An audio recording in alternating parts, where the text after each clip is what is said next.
United States history is spotted with times of great prosperity and great stagnation with regard to population. Outbreaks of disease and epidemics contributed to many deaths in the 19th and 20th centuries and to the discovery of different medicinal practices. Polio, cholera, AIDS, and influenza were a few of the numerous diseases that altered the United States politically and socially. Polio was officially called poliomyelitis and was commonly referred to as infantile paralysis. It was discovered in 1908 but did not become an epidemic until the 1920s. Polio reached its peak in the 1940s and 50s. It proved to be one of the most misunderstood diseases. Outbreaks were originally thought to be caused by unclean living conditions. It was thought that infection was spread by flies. The fact that polio tended to be a seasonal disease, with many outbreaks occurring in the summer months, reinforced the notion that flies were in some way responsible. Efforts to control the disease included quarantines and sending children away from the city for the summer months. The latter technique was not particularly successful, as outbreaks often struck youth camps. Further research into the disease proved that polio was contracted through a fecal-oral course. Polio is an enteric infection, meaning that the infection is transmitted through pathogens in feces. People contract the virus by eating or drinking something that has been contaminated through contact with an infected person. Once a person contracts polio, the effects usually ensue quickly. The symptoms include fever, headache, and muscle pains, rapidly followed by the onset of localized muscle paralysis, which is permanent. Depending on which nerves are attacked, that is, which muscles are paralyzed, the outcome varies from mild weakness of part of an arm or leg to death if nerves in the brainstem that control muscles required for breathing and swallowing are paralyzed. The severe impacts that polio had on people led to a significant increase of fear in society. Rumors spread about catching polio from an uncovered sneeze, from handling money, or from talking on the telephone. We got to the point no one could comprehend, a local pedestrian noted, when people would not even shake hands. Businesses were able to capitalize on the growing fear. Fear of polio became the perfect selling tool. Local Sandy Flush ads urged a closer scrubbing of the family toilet. Clorox warned, "It's the dirt you don't see that does the damage." The mass terror that polio provoked changed societal norms and also sparked more debate over equality. Polio survivors were conscious of the discrimination they faced. They were well aware of the need to construct a new image of the disabled who were seen as pathetic charitable objects or as horrific movie villains. A rehab center in Georgia called Warm Springs was built to exemplify the ways those who suffered from polio could positively contribute to society.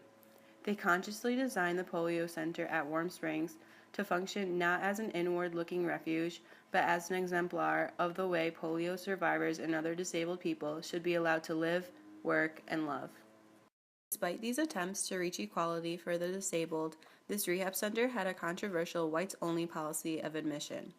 After a decade of civil rights activism, this notion of polio as a white disease was challenged, and black health professionals, emboldened by a new integrationist epidemiology, demanded that in polio, as in American medicine at large, healthcare should be provided regardless of race, color, or creed.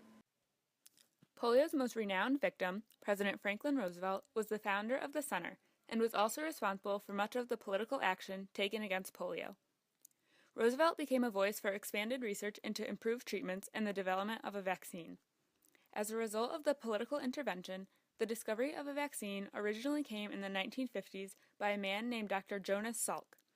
Salk established his vaccine based on the use of an injection. In most areas of the world, Salk's techniques have now been replaced by an orally administered vaccine by Dr. Albert Sabin that was released in 1961. The 1954 Salk trials paved the way for increased political involvement in public health. The Salk trials would have a profound impact on the federal government's role in the testing and licensing of future drugs and vaccines. The outbreak of polio catalyzed a transformation in American politics and the general public as a whole. The following clip shows one of our sources, David Oshinsky, talking about the spread of polio throughout the United States.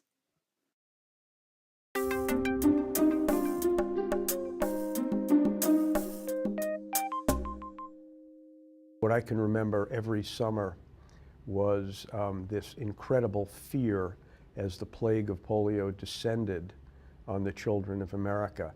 And there was no cure for polio. Every child was at risk. Therefore, the numbers were not as important as the fact that every kid was vulnerable. We'd see iron lungs lined wall to wall in the hospitals of kids who could only breathe because they were in this machine, and if they were taken out would die. And I can remember coming back at the end of the summer, and you would see some empty desks, you'd see kids in wheelchairs, you'd see kids in all kinds of paralytic devices, and you realized how lucky you were to survive polio season and to move on to the next year, but you knew it was coming back again. FDR got polio in 1921 and was completely paralyzed from the legs down. And Roosevelt realized that there was going to have to be an organization that would be in place basically to deal with the survivors of polio, to give them rehabilitation, and also to find a vaccine.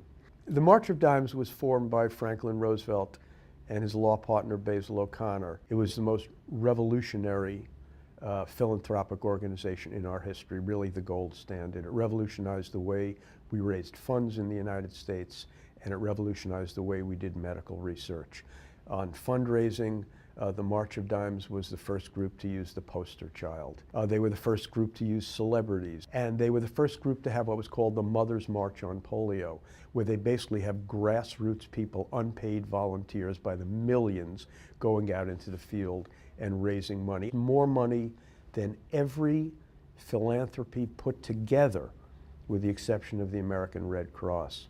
And what they did was to use a large chunk of this money for medical research. And it used that money with enormous effectiveness in getting young, ambitious, aggressive researchers like Salk and Sabin and hundreds of others, and sort of putting them to work answering the most important questions about a polio vaccine. Jonas Salk came out first with his vaccine in 1954, and Sabin's didn't come out until the early 1960s. It took a full year to evaluate the results of the 1954 test, and in 1955, at an extraordinary press conference, it was announced that the polio vaccine was safe and potent and effective. There was this incredible public celebration. It was as if a war had ended. President Eisenhower, for the first time in anyone's memory, actually broke down in tears as he thanked Jonas Salk for saving the children of America.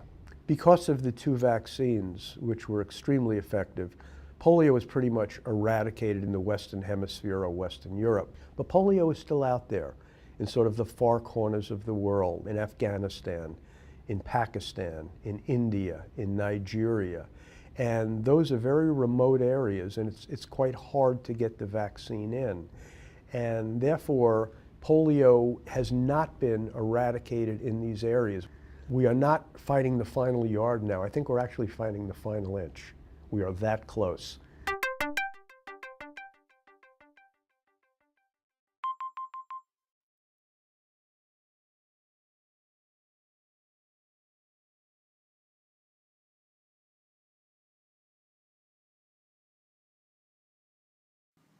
In 1832, cholera had transferred from the Indian subcontinent and made its way to the United States, infecting thousands of people. It had become a worldwide epidemic and included many dreadful symptoms. Victims would experience vomiting and severe diarrhea, accompanied by terrible cramps. Their bodies would soon dehydrate, and death would often occur in the space of hours. The disease mainly affected the digestive tract, and thousands contracted the illness as a result of poor public sanitation. During the 19th century and early 20th century, many cholera epidemics occurred across America, especially a massive outbreak in the Mississippi River Valley in 1873. Cholera changed society by stimulating research by scientists to diminish outbreaks of the disease. One bacteriologist named Robert Koch isolated the exact bacterium that caused death from cholera, the Vibrio cholerae bacterium. Koch confirmed the water-cholera relationship hypothesis and discovered that the disease was ingested by victims, either from fecal-infested water or through eating shellfish, vegetables, or fruits onto which flies had dropped infected human fecal matter. After the realization that this illness was spread as a result of unsanitary water, the government took action by isolating the carriers of this disease, which was able to decrease the transmission of cholera. However, it did not improve sanitation practices, and the disease continued to spread. Cholera had changed the government and politics by the eventual establishment of the U.S. Public Health Service in 1912.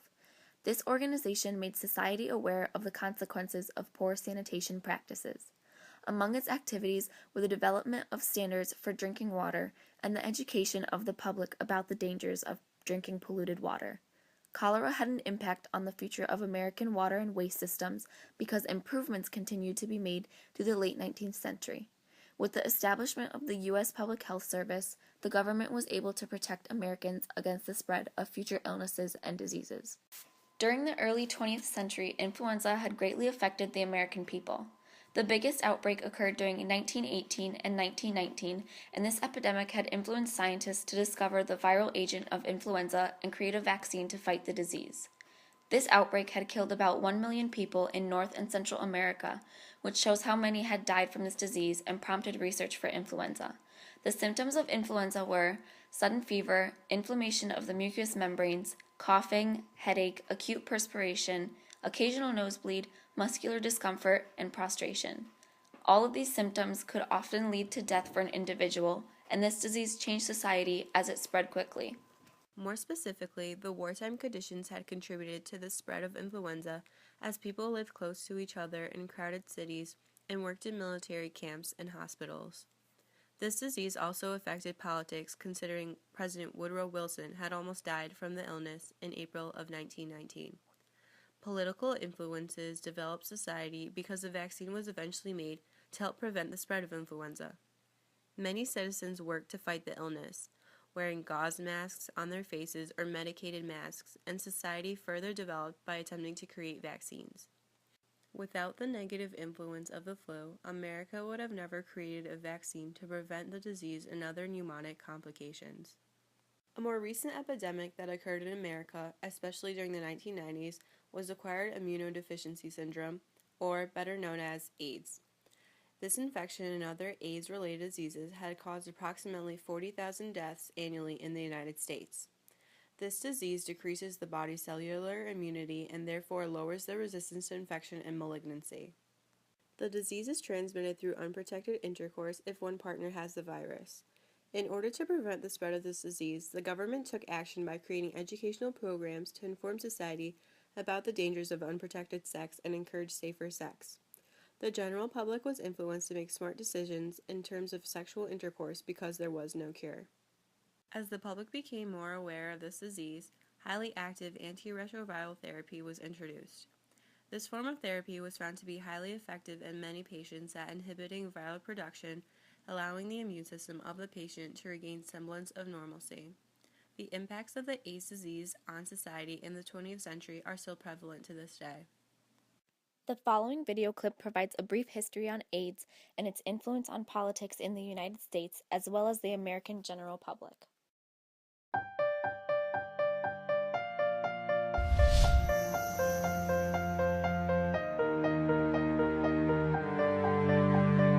Bobby Campbell of San Francisco and Billy Walker of New York both suffer from a mysterious, newly discovered disease which affects mostly homosexual men, but has also been found in heterosexual men and women.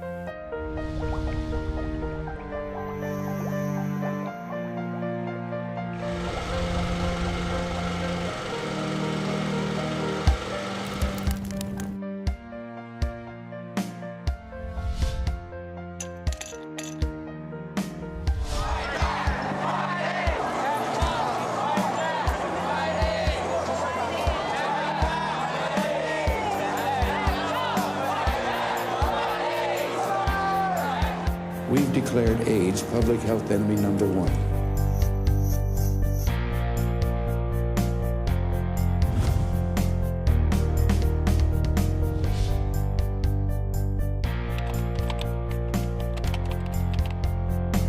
Because of the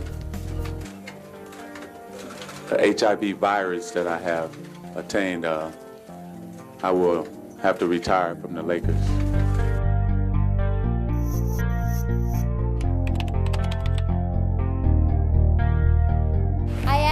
Republican Party to lift the shroud of silence which has been draped over the issue of HIV and AIDS. I have come tonight to bring our silence to an end.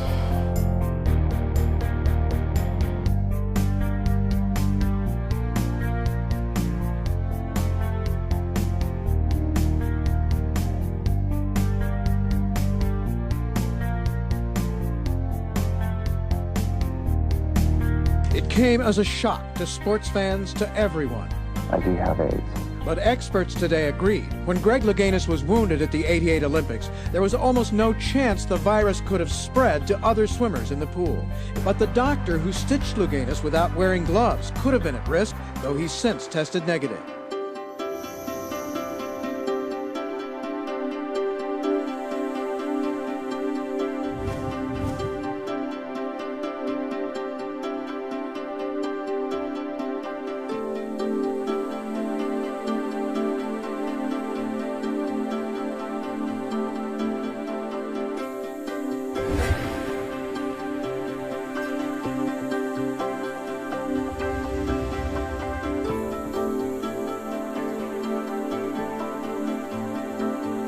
A strong new recommendation today from the Centers for Disease Control that has to do with AIDS testing. They're saying an AIDS test should be a routine part of a doctor's visit for every American starting at age 13.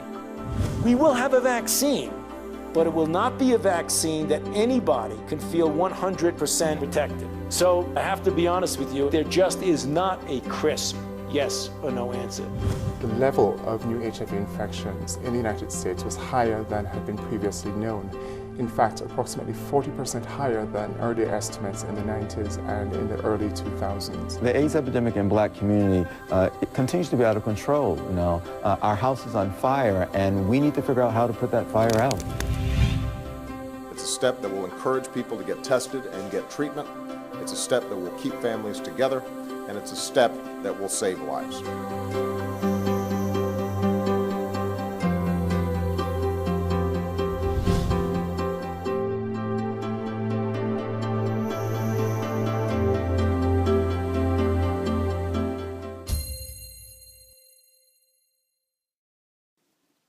The United States' history has been greatly influenced by the outbreak of many different diseases. Epidemics in the 19th and 20th centuries shaped America with regards to politics and society values.